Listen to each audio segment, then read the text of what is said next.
We are live. We are live. We are live. Now it's going to tell my followers, and I'm going to touch this. Okay, and then I'm going to touch this, and I'm going to pin that comment, and we did it. Hello! Hello. Okay, in 2 minutes, do you know what's about to happen? I'm trying to figure this out. In 2 minutes, we are going to here's what we're not going to do. We're not going to get our own case, so we should brush our hair more and not wear dark makeup in the afternoon. That's what we're not going to do. We are going to do a live local Kirsten's Agenda right now with the Bengal tiger of nature that you see here. This is special. Why? Because we are going to talk, if you see my little pinned comment, we're going to talk to Gina Viola. We're also going to learn how to say her name right, because I don't know if I'm doing that. Who is running for mayor in Los Angeles, which I think is super neat. So I have a little bit of like when I get scared, the back of my head hurts. Of course you can draw me. I'm sure you can draw all kinds of things. I'm scared. I'm going to talk to a mayoral candidate. It's a big deal, you guys. Who are the people in your neighborhood? There are people that are running for the mayor. I mean, I don't know about you, but I had a problem washing my dishes this morning. So there's that. All right. So here we go. If you know the song, sing it as I fix my hair. Okay, here we go. The live local version of Kirsten's Agenda. Kirsten's Agenda is the name of our show. It's a place to make art and learn about stuff and learn stuff and grow. There will be only one segment and just one guest. An hour of alignment. That is my quest. If while we're here, then our insides expand to be more compassionate to our fellow man and woman and person. And remember, the truth is that kindness is cool. Have intimate time. It's 5:20. Kids might be watching this. With my feelings and fork being cruel. Because our power lies in our minds and our hearts. Opening up is a really good place to start.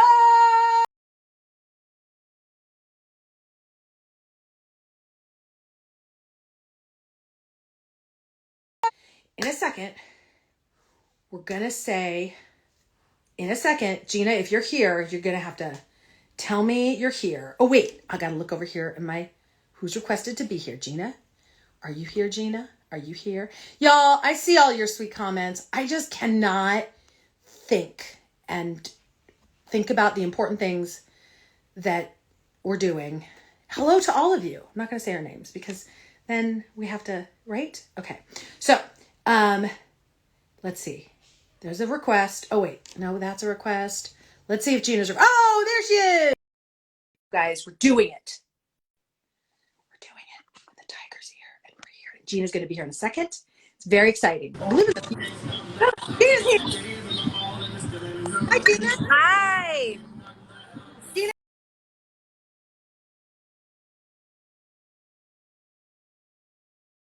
I'm sorry. All good. No problem.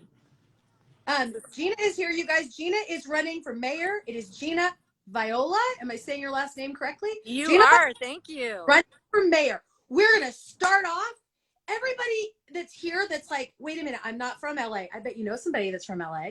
And even if you don't, this is really important for wherever you live because we need to know about how mayoral stuff works. We think that small, like this part of government isn't important. It's the most important.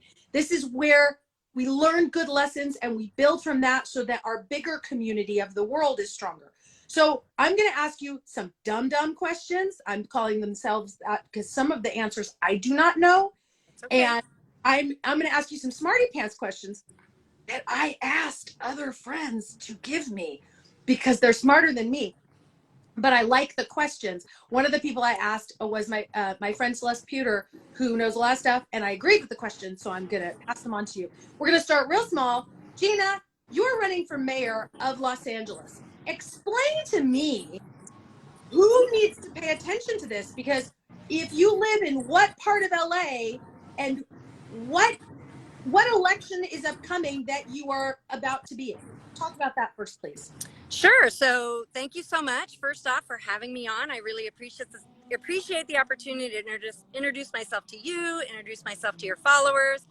I'm sorry I'm doing double duty. I'm out on the street with Black Lives You're, Matter right now. We have a weekly action. I would be disappointed if you were sitting quietly. Good for you. You're doing your job. Yes, yes. So can you see me all right? Is this an okay spot or? Okay, great, Yep. great. So what we've got coming in Los Angeles is the primary on June 7th. Right. So it's not the general election. That's not until November. So what's wonderful about primary elections is you can vote your heart. Vote your That's right. heart. This is where lots of candidates are running for lots of different seats. And this is when you vote your conscience. This is when That's this is when you take the opportunity to vote for somebody, not against that's what you're exactly afraid right. of. And if we just vote for, oh, well, I think that this one is probably the one that's going to win later on, or whatever you think, it's like going to the grocery store and thinking there's only apples and pears. And you're ignoring the dragon fruit, you're ignoring the boysenberries. And we have to acknowledge that if you love a boysenberry, vote for the boysenberry. So I don't know what you're I thinking. love that. I'm a boysenberry mayor. I'll take it. I'll take it. I might put You're that a on a boysenberry. podium. So, well, Giving you full credit, of course. yeah, but like, but like that's what's so important about the primaries. They're very, very, very important. You think they're not, you think we can wait for November? No, why? We get to vote. We live in a place we get to vote. You guys get excited about this. This is a Yeah. big deal. Oh, Who could have the privilege to vote for you? Where do you have to live to be able to even participate in this? sorry. Technical Oh, difficulties. okay. Where do you live in order to participate? Who needs to pay attention? All Angelinos need to pay attention. And Los Angeles is complicated because it's a city and a county, right? And a lot of people don't even know if they live in the city of Los Angeles. Well, there's a couple of Mm-hmm. ways to know that. Is your mayor currently Eric Garcetti? If your mayor is currently Eric Garcetti, you live in the city of Los Angeles. So if your mayor is the mayor of Compton, the mayor of Inglewood, the mayor of Long Beach, that's different. That's not you. Still vote. Those are important elections as well. But the Los Angeles elections we're talking about are in the city of LA. So Eric Garcetti is our current mayor and he's termed out. So there are currently 12 of us running to be your mayor. And I encourage you to look up each one of us because what's happening in the mainstream media is they're only showing you 5 candidates. Okay, they're only showing you that there are 5 people running for mayor, and that's absolutely not true. And the interesting thing about this election is that the undecided number keeps growing because folks in that number already know they don't want the 5 the media is telling them that are running. So it's so important for the others running, myself included, to get our messages out there because they are different from what's on that main stage right now. Yeah, I'm going to do another analogy, y'all. And those of you that are like, I live somewhere else, pay attention to this because you have mayoral primaries where you live. And important. Like there are things that are super important that matter to you. And you're talking to somebody who I know I'm a rich lady who lives in Los Angeles, but I was raised as a poor kid who lives in California. So I know all of the issues that count all across the board, whether you live in an apartment or you own a house or any of that stuff, you're important. Or whether you don't have any place to live, your the ability to participate in this election in any way, it's really important. And if you don't, I think what Gina said, like, imagine you can only listen to music that the radio picks for you, that like the top 40 picks. You would learn of nothing cool, until it was like way too late. So it's important to pay attention to not just what you're being fed as this is the most popular thing. And look, I'm totally excited too. I'm doing my research, which is why we're having this conversation. But I liked so much of what you were talking about that I was like, I want to talk to you, but I want to know what's going on. So that's why this is important. Is there other stuff you wanted to say right now, or should I just start launching questions at you, Gina? I mean, I can share a little bit about who I am. I'm a business owner, 25 years. I own a temporary employment agency. I specialize in staffing trade shows. I've employed thousands of people in the state of California and manage big, large events on a large scale, and have been doing that very successfully for 25 years. I'm a mother of 2 public school children, very invested in public school all the way. In fact, when we were searching for a public school at one point, my husband caught me looking at the private schools online. He's like, what are you doing? I was like, I just want to compare. And he's like, put it away. And I was like, of course, put it My away. mom's a school teacher and I was a public school teacher, so I feel you. Yeah, and bless you for that. Please give your mother love and love to you, because teachers are heroes. Teachers are heroes. I mean, honestly, that's a big motivator to run. I want people to look at teachers and revere them the way they do doctors, the way they do any other profession. Like, they should be top of the line. Yeah. So yeah, I'm very committed to public school, and also I'm an activist and organizer. So I'm out here today with Black Lives Matter Los Angeles. We're out here every Wednesday in front of the LA Police Protective League, educating people that that is not a union. That is a fraternal order, an association, and basically runs cover for the LAPD when they kill our people. So we are making a stand that they are not a union. In fact, they're often the first ones on the line to union bust. Who union busts? The police. So how is it that they get to play it both ways? They get to have a union and then also bust unions, right? Right. So that's why we're out here every Wednesday, because this is part of a situation that a lot of people aren't aware of. They just don't even know this exists. They don't realize how much sway the LAPPL has in the budget. Budget, in fact, the mayor, the biggest responsibility that the mayor of Los Angeles has is presenting the budget. That's about the biggest power and job that he has. And when the LAPPL is dictating what that budget is year after year, that comes at great price to our communities. Right. And I think what happens is we've gotten so polarized, and people here, there's people that totally understand Black Lives Matter, and people that get so freaked out, people that totally understand that languaging, they get their blood up when they hear defund, their blood, they hear deflate. You know, so all these words, sometimes I know you get, some people can get a little like, oh no, you're going to take away being protected. That's about important thing that happens in our, especially in Los Angeles, that we take care of each other. Our crime is actually high. It's statistically, it's not that high.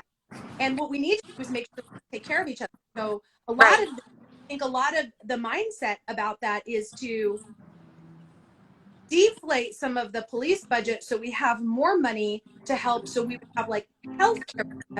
If you had somebody that scared you hanging on your door, they certainly don't, they're impoverished, they don't have any money, they don't got to, you know, they might have a sharp stick, but they're upset and they're banging at your door, and instead of having to call the cops and wait 40 minutes, they've decided that isn't as important as something else, that we would have like a healthcare professional, unarmed, much cheaper, be able to come and take that person instead of taking them and putting them right back onto Hollywood Boulevard. That's exactly right. And we've defunded those methods, right? 30 years ago, we started defunding social workers, mental health workers, even health. The Department of Health in Los Angeles was defunded, right? So for the last 3 decades, what we've seen is as we've removed funding from those sources of care, those other systems of care, we've replaced it with policing. And it has snowballed to where we are now. And it doesn't really help. I don't know about any of you, but where I live in Los Angeles, I protest, saw that the cops had vehicles and things unnecessary to keep people safe. They were too big. It was too much. It was not meant to keep people safe. It was meant to intimidate. And yeah, I've seen as many as 10 police cars and a helicopter roll up for one unhoused woman. Right. I've seen resources like that deployed on the regular. That's exactly right. And I think in Los Angeles, people go, oh, there's so much homelessness. There is. But one of the big problems is when you get a mayoral candidate who thinks that we should criminalize poverty and that poverty is a crime, and it is not a crime. It is. I would like to talk about that if you're willing to talk a little bit more about that. Because, you know, criminalizing poverty there's a lot of money to be made in that. And that's the nefarious piece of this. So what our city council did this last year is they brought back an ordinance called 4118. And it basically makes it illegal to sit, lie, or sleep almost anywhere in the city of Los Angeles. If you look at the map that Kenneth Mejia put out on his website, he has a map that shows you where you still can sit, lie, and sleep, and it's almost nowhere. The rules are so extreme. And city council is using that as a means to fill jails back up, because what's happened here in Los Angeles, it's really beautiful. Like, we've had a movement for the last several years pushing for alternatives to incarceration, pushing for care, not cops. And it's been so successful and so supported that we're starting to empty the jails, right? The prison population is starting to decrease as a result of this. And they are going to need to, that beast needs to stay fed. That prison industrial complex needs to stay fed. And their new plan is to fill it with houseless folks. And we need to take a stand on that immediately. Even if you look at it on a state level, Gavin Newsom and his push to declare conservatorship for mental illness, this is another means to fill prisons with houseless folks. Yeah, It's criminalizing poverty. It's exactly what you said. The other thing that's happened in our city, and this is one thing I really want to bring light to, is we're really blaming folks who've been forced to live on the streets for the conditions that life creates when you're living on the streets. That's right. And I'd like folks to come with me and make that connection, that is not okay. Let's say that's not okay. And let's figure out what folks truly, truly need to be supported. That's right. If you want a beautiful Los Angeles, the way to do it is not to yell at the people who don't have as much as you do. It's to help them have a little more, so that they don't have, what are any of us supposed to do if you don't have a place to pee? I'm sorry. Like, exactly. What are you supposed to do? And I think you has been very active in your thing, is typing furiously, and all you guys are. I really appreciate that. I'm sorry I can't read any of it because my signal is a little wonky, so I'm just concentrating on what you're saying. You're good. And I know that the audio is cutting in and out, you guys. We're doing the best we can. I really appreciate everybody who's paying attention, and I see you. And those of you that want to just have these weird little arguments on here, I guess if that releases some dopamine, go for it, but it's okay. Where I want to go next is I want to ask you about what do you offer?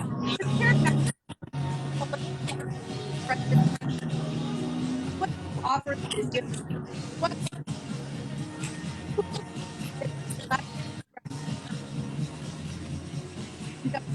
very important. A lot of people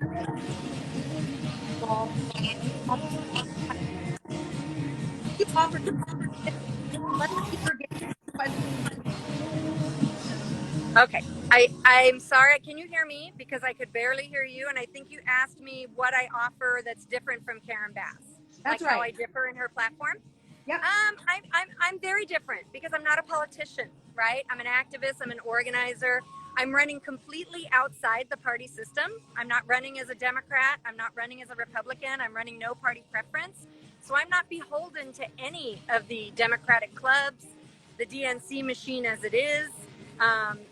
One of the things that's most concerning about the Democratic Party is it is really in bed with the police protective leagues and the sheriffs, the ALADS, that's the union that protects the sheriff's organization. And unfortunately, our Democratic Party has really been co-opted financially by both of those organizations. So when you vote for somebody like me, you're voting for somebody who is not beholden to those entities. And that's important. Additionally, there are lines that I will draw that I haven't seen other candidates draw yet, and one of them being 4118. I am willing to say that 4118 needs to go. Like, by no means should people be criminalized for living on the streets. And I've heard several other candidates say, well, we may need to use it for those few folks that won't leave. That's a slippery slope, folks. Even if you name a percentage like 5%, that is still othering people. That is still criminalizing people. And it's not long before you're using it for everybody else. That's just the truth of the matter. And the other difference is pretty much all 5 candidates that the media would have you believe are the only 5 running. There's not a lot of daylight between their plans. They all want to add more police, spend more money on policing. They're okay with the LAPD getting half of the city's budget. And that's something that needs to shift. You know, if you look at a lot of the work that Kenneth Meehan has already done to unearth just the amount of wasteful spending in that budget. So it's not even a matter of just defunding the police and firing police officers. Like, let's go through their budgets. Let's take a look at their budgets and see where the bloat is and reappropriate those funds. Well, when you're a candidate who's beholden to those organizations that won't let you do that, you'll never be able to make that choice. And we will find ourselves exactly where we are 5 years from now, 10 years from now, if we just keep doing the same thing. Right. And so my question is, I saw someone say, well, why don't you get those people off the streets? I think that the point is what we're trying to do, actually do that. Absolutely. Or, you know, improve that quality of life. What do you What do I want to what? I'm sorry. spend money on if you were to be mayor? Oh, I want to spend money on things we've been defunding. I want to spend money on housing. I want to spend money on healthcare. You know, after a pandemic, we don't even know how great our needs are going to be post-COVID, right? We're not even post-COVID, but I mean, even when I look at the mental health of teenagers and young people, like, it's going to be otherworldly what we need to support those kids, right? So we need to reinvest in those systems of care, mental health, physical health, education. You know, it's deplorable that teachers have to buy their own art supplies, yet the police commission is now raising money to subsidy police officers' rent. Where was that consideration for teachers who make a fraction of what police officers do? Right. So these are the things I want to spend money on, things that actually keep us well.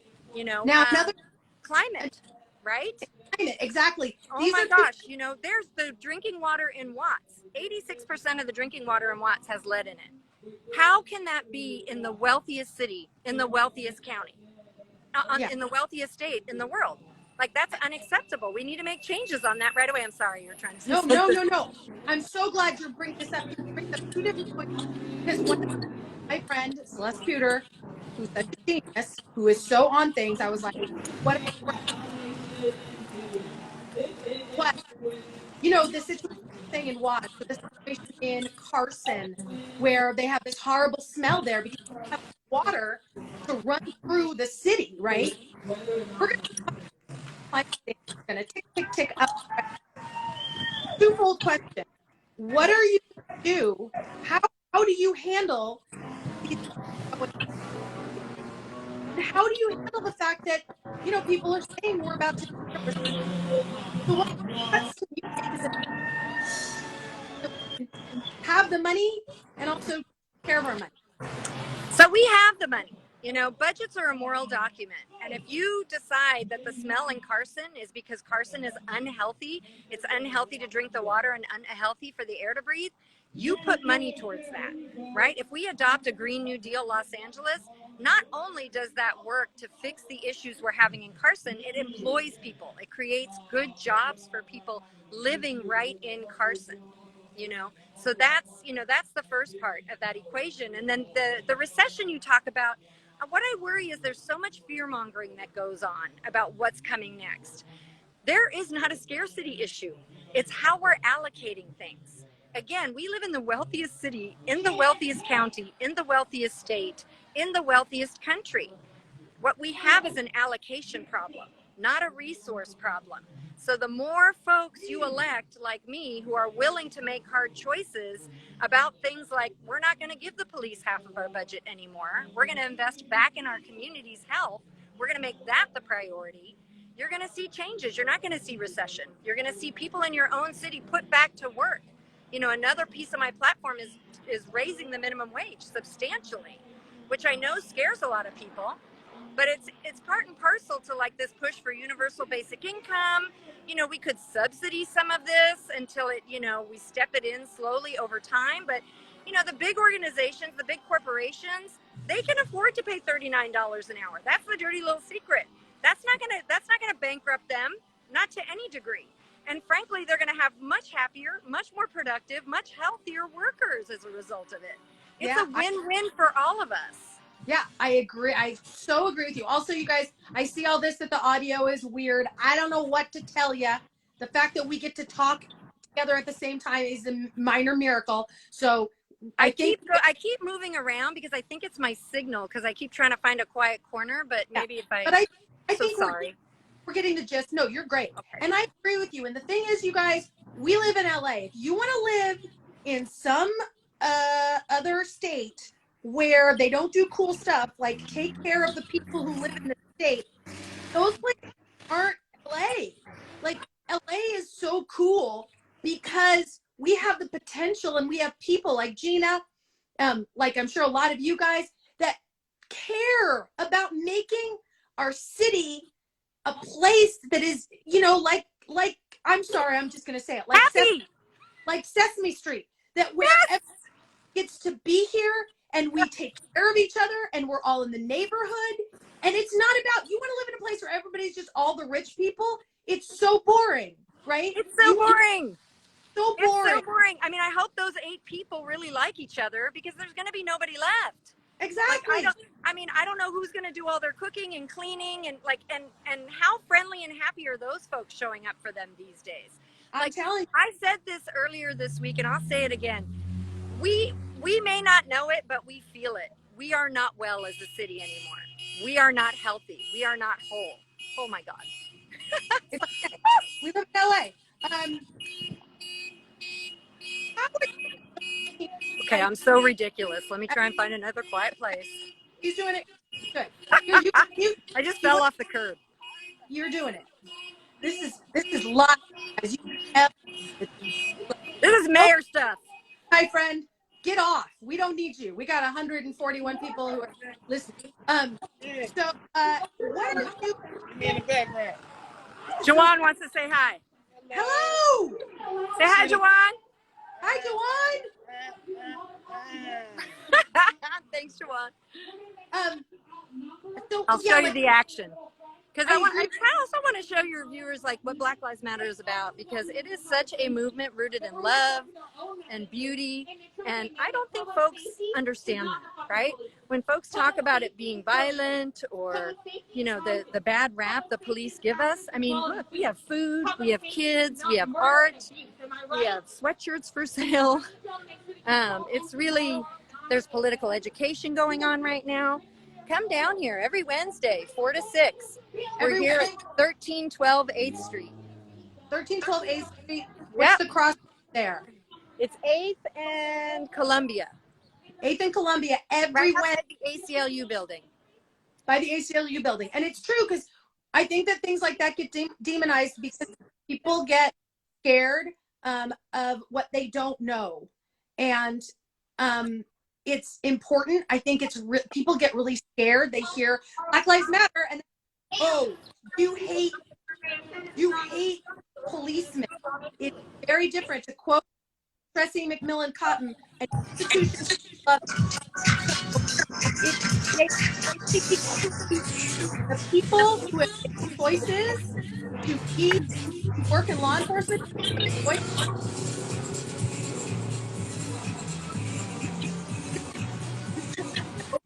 not support people all the time.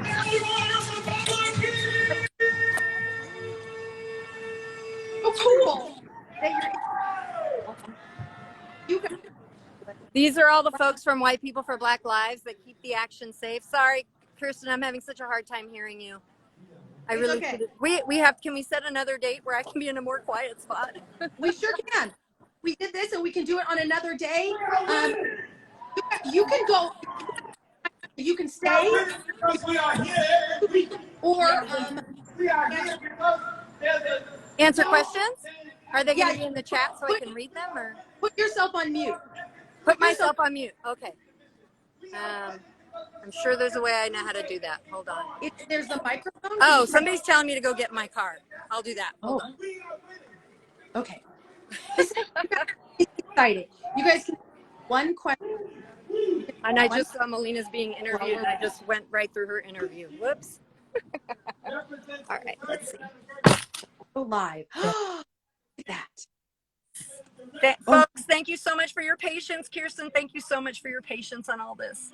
Oh, it's all good. No problem. This is great. This is what it's about. This is life. This is people. The fact that Gina has agreed to talk to us. She's running for mayor. She's already out there talking to people right now. She didn't go into her house and make sure she has a light and a stuffed tiger behind her.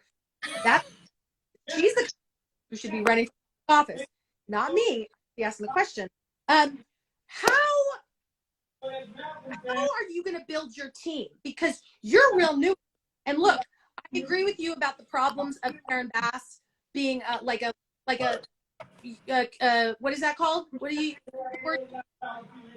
Establishment? like politician establishment? Yeah, all that. However, you know, she's worked with low income people, getting them employment. She's done some good stuff, right?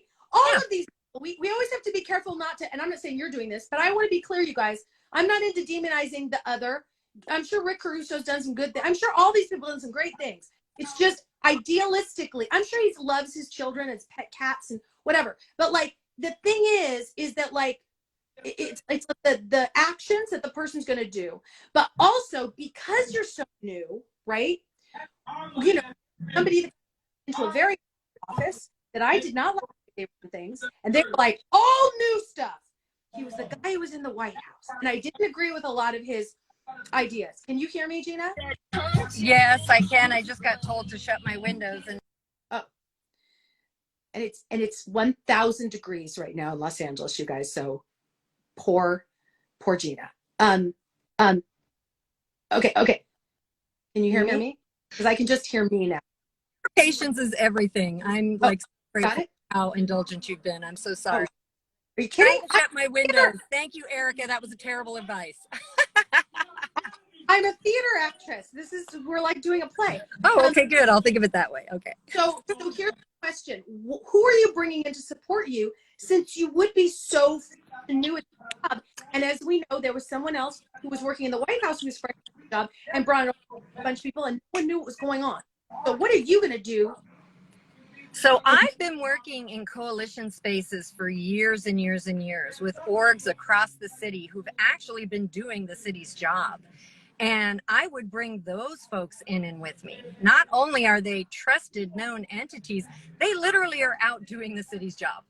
Because what you're saying is you go to all those police commission meetings. They go to board of supervisors, all of it. Do any of you that are listening right now go to those?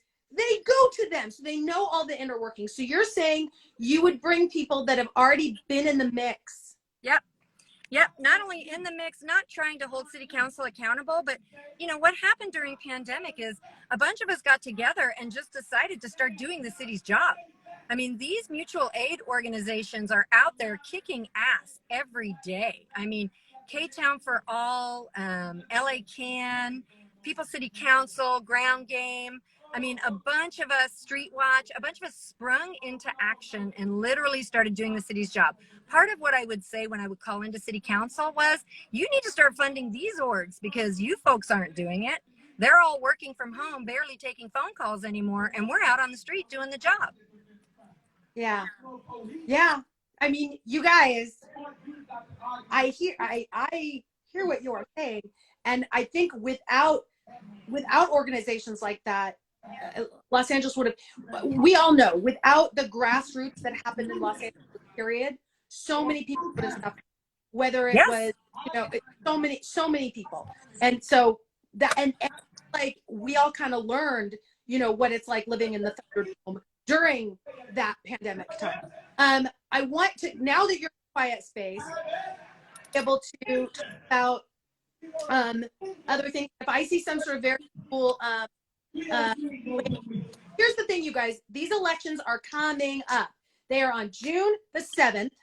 Ballots drop May 9th. May 9th, and your ballots will drop in the mail. They'll come in the mail May 9th. So folks can start voting May 9th.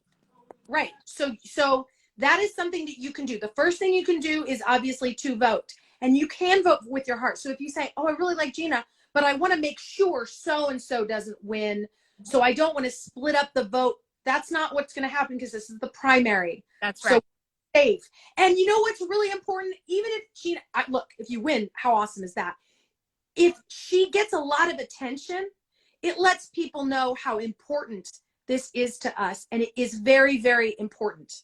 You know, what you're saying, and that you need a place that they need to pull up a chair for you at the table, and all of those other people that are doing this good work. not just me. There are so many candidates running for a change. We have 8 city council seats up for grab, and there are candidates running who will hold the police accountable, who will reallocate our budget. You know, Yeah. CD1, Eunices Hernandez is running against Gil Cedillo. If you live in CD1, vote for Eunices for Right. sure. And again, Yeah. It's really important when you hear this police stuff. What it means is the police should be held accountable by the people, Right. just like any civil servant. It's very, very important. Unless you got daddy issues and you want to be bossed around, but I don't. I like the people that I give money to pay for their salaries. I like to be able to know what they're doing and monitor their behavior. That's our job. So I don't want to hear all this like, oh, you wanted to calm down. They're not in charge. Their job is to be peaceful and cool and work with the community. And if they're not, we have to hold them accountable because they work for us. It's important. We need to reframe that so that we can wrap our heads around that. Like, it's really important. And that's absolutely right. I mean, all of these entities work for you, right? So right now, the peoplesbudgetla.com has a survey out. And if you live in the city of Los Angeles, please go take that survey, because you will get to weigh in on where your city dollars go, how you want your city dollars spent. Because you're absolutely right. All of these folks work for us. And it doesn't feel like that anymore. It feels like we just get whatever they're willing to give us, and we're supposed to look the other way about all of it. And we're supposed to say, but crime, we're so scared. And look, I get scared when I'm surrounded by, hey, I'm just going to be honest. If it's nighttime and I'm surrounded by a bunch of homeless people, I get scared. But ask yourself this question. Don't you think being homeless is more terrifying? And believe it or not, the unhoused are actually less safe than the housed in this city. They are more, the unhoused folks are more often victimized than housed folks by a lot. And a lot of times, guys, what you sense when you're in a place with a lot of people, you feel afraid, you feel their fear. You feel their fear and you take it on, and you have a safe place to go. So we can't get confused about this and then use that to give us some sort of fire that there's some person that's going to keep you safe by removing other people. That's not how it works. And I that you know that. What else is going to happen? If people are really excited, what should they be doing right now? You know, first thing, go to our website. It's gina4la.com, and FOR, not the number 4, spell it out. gina4la.com. We have a couple different ways. You know, it's not just about donating, because we're never going to compete on a money level, right? We're running against a billionaire. We're running against candidates who have either the union bank backing or the DNC's backing. But we need your energy. We need your voice. We need you amplifying our message. So we'd love for you to tap into our campaign, hit the volunteer button. This Saturday morning at 10 a.m., we're going to be at the Bernie Coffee Shop. We're going to have a campaign meeting, and we're going to be assigning all sorts of new roles now that we're getting into the GOTV moment. That's the get out the vote moment. So, you know, if you're interested in doing that, come on down to the Bernie Coffee Shop at 10 o'clock on Saturday morning and see how you can get involved. But yeah, just amplifying this message, inviting me on to things. If you have platforms of your own and you want me to have this conversation, I'm going to be going to several people's houses, over the next couple of weeks in the evenings, and talking to groups of 10, 20, 30 people. And I love that. Talking to voters is like my favorite part of all of this. Yeah, I bet. And what else?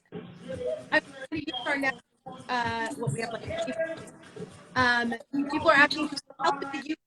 This is how you help. Wherever you are, you participate in your local government.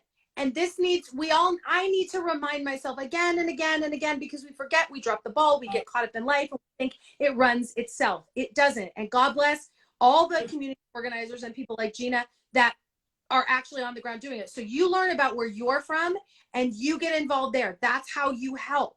And you find what's important and who needs being taken care of where you live. So that's important. And if you know anybody in Los Angeles, tell them about Gina. Yeah. And and read up on all these candidates so you can make a good choice. What happens if so you right now you're in the get out the vote thing. Let's say somebody says, well, I can't go to that coffee shop and I can't whatever. Is it just keep on like keep saying involved in your stuff? Is it Yeah, follow our socials. We have a volunteer button on the website. You know, if you will capture your email address and, you know, we can send you lists you can text to. We can send you campaign materials. You can door knock your neighborhood because voter contact is everything. Voter engagement is everything. And you said it at the beginning of this live. We don't have the platforms that these other candidates do. So that's meaningful. You know, there's a lot of folks living in Los Angeles. You know, Bernie overwhelmingly won Los Angeles. And there's a lot of folks who felt really disenfranchised after that moment and, you know, don't even want to vote anymore. They don't even feel like they have a reason to vote. So let's reach those folks. Let's talk to those folks and say, guess what? You know, the LA Times may not be telling you that you have options, but you do. You've got options. And it's important, like, if you're watching this, a way you can help is, like, talk to your friends. I'm not a big fan of, like, you don't have to, like, tell people this is who to vote for. Show them the information and let them come to their conclusion. If you're into this, my guess is a lot of your friends are going to agree in the same place, and they just need to know it's important and it's available, and that we can get excited about an election, because it's not just like the force feeding of just the apple or the pear. And look, apples and pears are great, but maybe you like boysenberries. That's right. I'm your boysenberry gal. Maybe you like them. I love boysenberries. So, and what is the thing that, like, if you got, my brain isn't working, I'm sorry. Sometimes I get blah, blah, blah, blah, blah. And then I'm like, we made it. And now we're here. And what's next? What is it that how are you going to be able to sustain, like, what happens after the mayoral, what happens after the primary? Let's say the primary happens and it's like, yay, or let's say the primary happens and it's like, what? I think I'm answering my own question. You're going to keep going with this. Yeah. I mean, I'm in a movement. This is not a moment for me. I'm part of a movement, and I'm bringing the whole movement with me into City Hall. So whether we make it all the way into the doors this round or not, I keep going with what I'm doing for sure. I stay in my organizing. I stay in my activism. I keep forwarding these messages by any means necessary. What do you say? This helped me get to the question I want to ask. Oh, sorry. What do you say? I'm so glad you said that, because that makes sense. And I hear what you're saying. You're saying this is not an end game. This is a way in.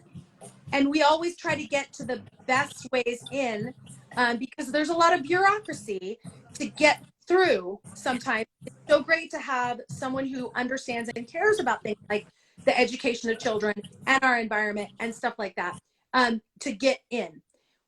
What do you say to someone? Or, like, I'm thinking of a lot of people I know that's like, oh, look, but, you know, I'm really worried about crime, and that defund the police for Black Lives Matter scares me, or I didn't vote for Bernie, or so, and they just want to write you off because they're like, well, you're not, you know, down the line Democrat, so I wouldn't vote for you. What do you say? I'm not saying that's else.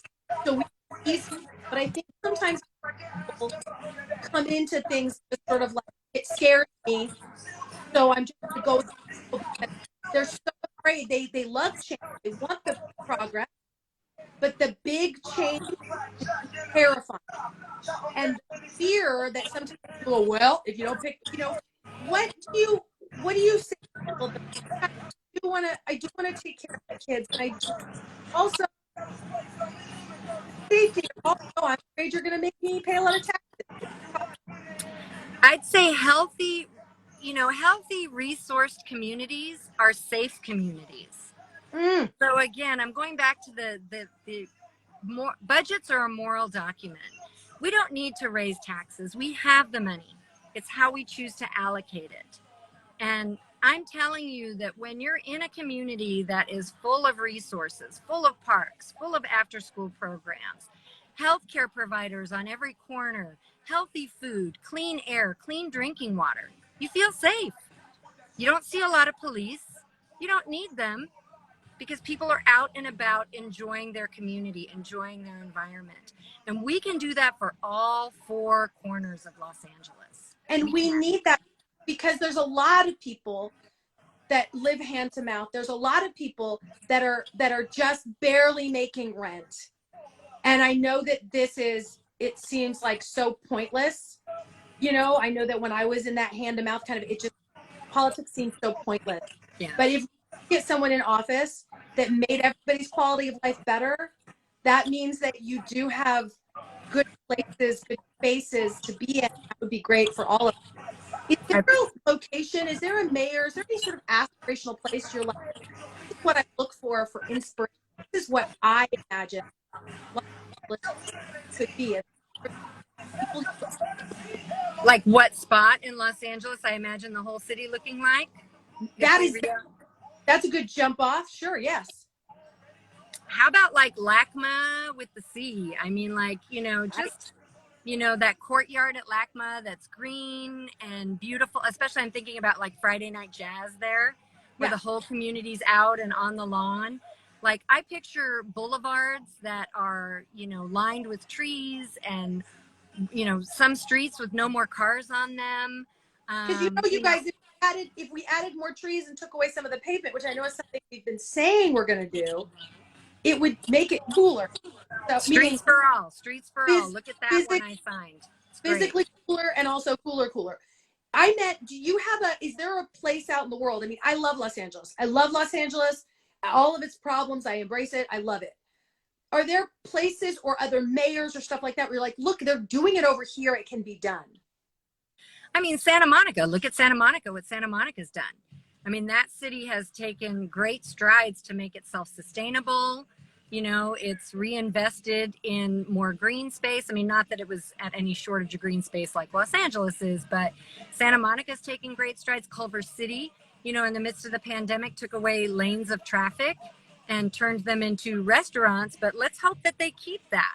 And those are boulevards now, instead of being just lanes of traffic, almost a freeway going through a tiny little pretty Culver City town. You know, those pockets to me should be everywhere on the city. Mid-city should be nothing but that, right? You know, I think about Barcelona and I think about the wide boulevards, which I know is far, far away, but, you know, these are things that can be done here. You know, these are things, I think about Mexico City. There are sections of Mexico City that now no longer have driving traffic.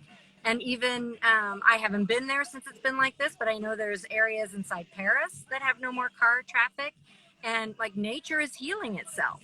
And I think, you know, we all got a little taste of that during pandemic, during the shutdown, when all of a sudden I could walk back and forth across Franklin. I was like, wow, I'm like recording it because I'm like, this is crazy.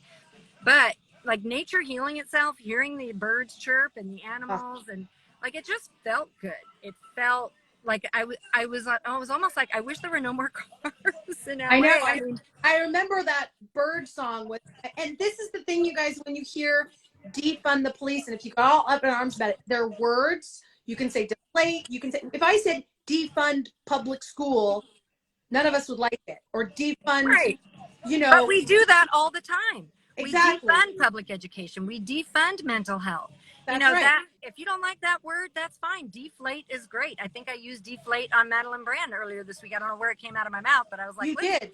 And I was like, let's deflate the budget. Yeah, because if we do that, you do have more money to give to these other things, which is what we also need. Not saying we don't need people that can come if someone's extremely dangerous, but we don't need that as much. We gotta agree, we don't need that as much as we need other resources in our city to keep us safe and thrive, you know. We've got about 15 more minutes. Is there anything you want to talk about from the people in our thing? Y'all go and ask questions. It's your time. Or Gina, you may, if I'm missing anything. You know, I mean, again, I just want to talk a little bit more about police accountability, because I saw earlier on the family of Anthony Vargas jumped on. I don't know if Stephanie or Val are still here, but, you know, I would encourage you all to get to know the stories of these family members and what they've gone through. Because we talk a lot about victims' rights when we talk about defund the police, right? We worry about victims of crime. You're forgetting that there's victims of police crime who are continually victimized by what happens to them. Because not only do they lose their family member or loved one, then their families become vilified and often terrorized and stalked by police to keep them quiet about what's happening. And there are a lot of ways to tap into these family members' stories. A lot of these family members come to the EPA action every week to tell their stories. And there's, Check the Sheriff Coalition gets these stories out of family members who've been abused by our sheriff, which we all know we have a big situation with our sheriff right now. I mean, I don't even know what to say. My public comment at Board of Supervisors, every single week ended with, what are we going to do about this sheriff? For years, I shake my head, and he's gotten worse and worse and worse over time. And it has come at great, great expense to many, many, many community members. And I want folks to understand that when somebody is removed from the community like that, when they are removed from their families, it is unwell for the entire community. It is a hit on the entire. How can you have a healthy community that is constantly targeted and terrorized by police and having family members removed from them? That's right. Google LASD gangs. This exists. Anthony Vargas was killed for a deputy gang badge. This is the atrocity of violent crime that we need to be concentrating on. And I know this movement of, movement of defunding the police, yes, it's investing in systems of care, but it's also a way to take a stand that we won't stand for that anymore. Because if no one's going to hold them accountable, then starve the beast. Take away their funding to go out and do that. Yeah, and I think that like if we don't hold them accountable, things like this happens. And this is not conspiracy theory, you guys. This is a real thing. It's a real thing. It's a real thing. It's been documented by all kinds of press and all kinds of stuff. And just yesterday we saw that the sheriff put a reporter on blast for doing her job. And that's not the first time. He's put many reporters on blast. But what he did yesterday is he put an LA Times reporter on blast. So suddenly it's a whole new thing. He's done this to Cerise Castle. He's done this to Josie Wang. He has done this to other independent reporters. And we have been crying about this, making noise about this for years. He's actually targeted public citizens. A member of People's City Council, he's taken out ads on Facebook against him. I don't even understand I don't know any other public official that behaves this way and that would be acceptable, let alone somebody with a badge who can go in and kill anybody he pleases at any time. And I think you're bringing up a good point, because what happens is, just like whoever, if you let them do something and then they do it again and do it again and do it again, more and more emboldened. And if we as people don't set limits and boundaries, people in power that don't behave well need to be removed from their position of power. That's what needs to happen. What can you do? What would you do as mayor to prevent these things from happening? I understand deflate the police, but how do you hold the already happening system accountable? It's swift changes that need to be made. So as mayor, I only have responsibility over the LAPD, right? The sheriff's department is the county.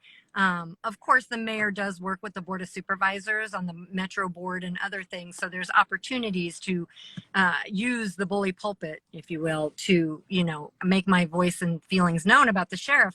But when it comes to the LAPD, one of the things the mayor gets to do is to appoint the commissioners on the Board of Police Commission. And they are supposed to be the citizen's voice in police affairs. And so I would like to make that board the true citizen's voice in police affairs, not people waiting for their next public appointment or their next position to run for. Or often what has been happening historically with that board is people from nonprofits sit on that board, and their nonprofits get, infinitely wealthier overnight because they've sat on that board. So if you dig into that, yes, that's not pretty. And absolutely no way, shape, or form the citizen's voice in policing affairs. It is a rubber stamp body for the LAPD.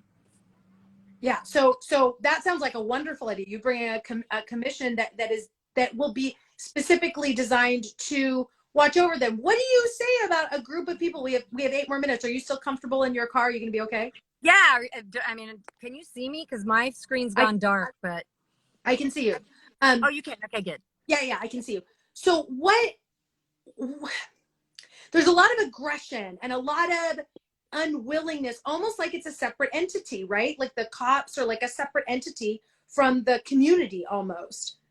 Right. How do we I'm not disagreeing with you about deflating. I love this other idea. How do we create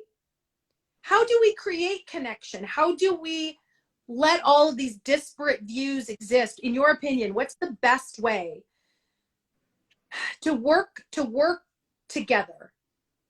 The issue is that the system of policing we have now is rooted in slavery. The word police, if you look at the origins of the word police, it was invented in a time of slavery. That's And we you can cannot reform that system. We have to rebuild and replace. We need different systems of care. You know, the thing most people are going to tout is community policing. Community policing was designed to oppress poor neighborhoods. That's the harsh truth of community policing. I've done a good tweet thread on that, thanks to my friends at LAPC Fails that helped me write the truth about community policing, and I encourage folks to look for that because it is a wolf in sheep's clothing for sure. So we have to be careful. If we just had more beat cops walking around who were from the neighborhood, things would be better. You know, that's not ever going to be the case with the LAPD. 96% of the LAPD don't live in the city of LA. They're not invested in the city of LA at all. They right. come into town to kick our ass and leave. Like that's basically, that's the truth of it.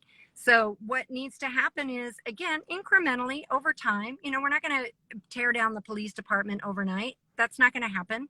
We recognize things need to happen incrementally. The first thing we've done is we've signed the No New Cops pledges. So from People's Budget LA, so we won't be hiring any new police officers, right? So that's the first step to take to shrinking the size of the department, because what we need to do is we need to bolster teachers' salary. We need social workers that we can afford to pay to work 24/7 and be on call, right? For things that's what they're needed for. And we can do those things if we reallocate the funds to make them a reality. Right. And you're talking about diversifying better ideas of keeping people safe, of keeping everybody safe. So those of you that are like, but I will feel safe if there are more cops, you would feel safe if there are more social workers to take care of the people that were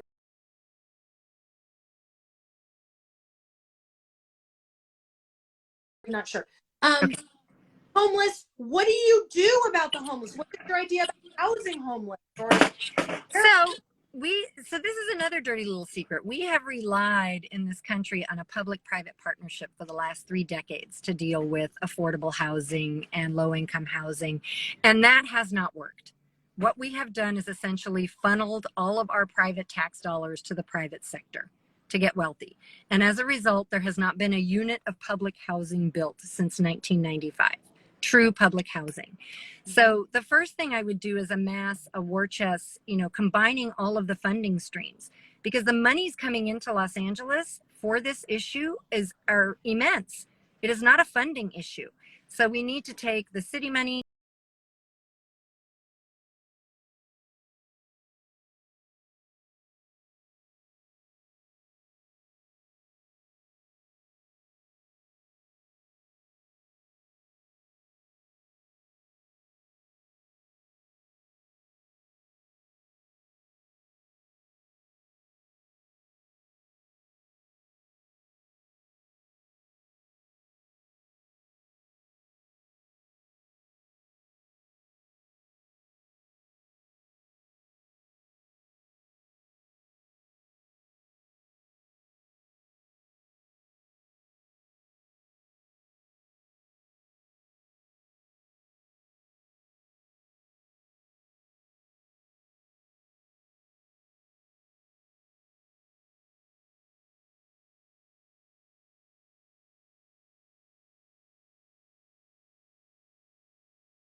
partnership, again, not because the government has the funds, but because they rely on this private partnership to disperse the funds.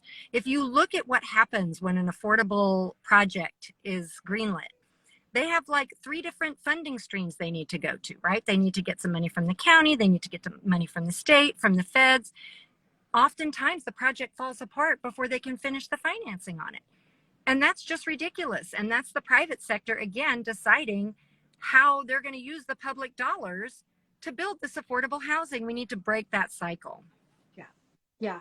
And I think for those of you, and I'm trying to think about all the different things that go to people's heads about this. Sometimes I know there's probably a lot of people out there like, I can barely pay my rent. It's not fair that somebody would get a house for free. We all have to remember, if everybody does better, we do better. Like, right. It's hard, but we always have to examine why we can't be generous. And remember that if we look at abundance economy instead of starvation economy, there's more for you, me, there's more for everybody. We need tenants' rights too. We don't have enough tenants' rights in Los Angeles. People are living month to month, getting ready. We need affordable housing. Every project that gets built should have the maximum amount of affordable units, and they should be in perpetuity. That's not the way it is right now. Right now, you get maybe 10 years with the minimum amount of units. So there isn't enough affordable housing. Also, raising the minimum wage so people aren't always so rent burdened in this city. Yeah. I mean, housing needs to come down and wages need to go up. I mean, it's a pretty easy fix. And these are things we can do if we have the political will to do them. That's true. And I think for those of you that have a lot of money, oh, no, that means less money for me. You have a lot of money. Like, we have a lot of money. And if money made you happy, check in right now. You'd be very happy. So you don't need more money to increase your happiness. What you need is a happier community environment. Right. You feel like part of a bigger picture. And it's not just you and your kids, but like it's everybody. And if there's enough everybody does better. Even you who's got plenty of dough, who's worried that this spending a lot of money on community services means you pay more taxes. That's just what happens. And it's beautiful. Like, I want to live in that place. We already. Me too. Yeah. Let's do it. Let's live there. Yeah. Gina, I want to thank you so much. To repeat, everybody, it's pinned right here. Go to GinaForLA.com to check her out. She's here on Instagram. As you can see, this is her link. What is your Twitter handle, Gina? It's at GinaForLA, FORLA. Okay.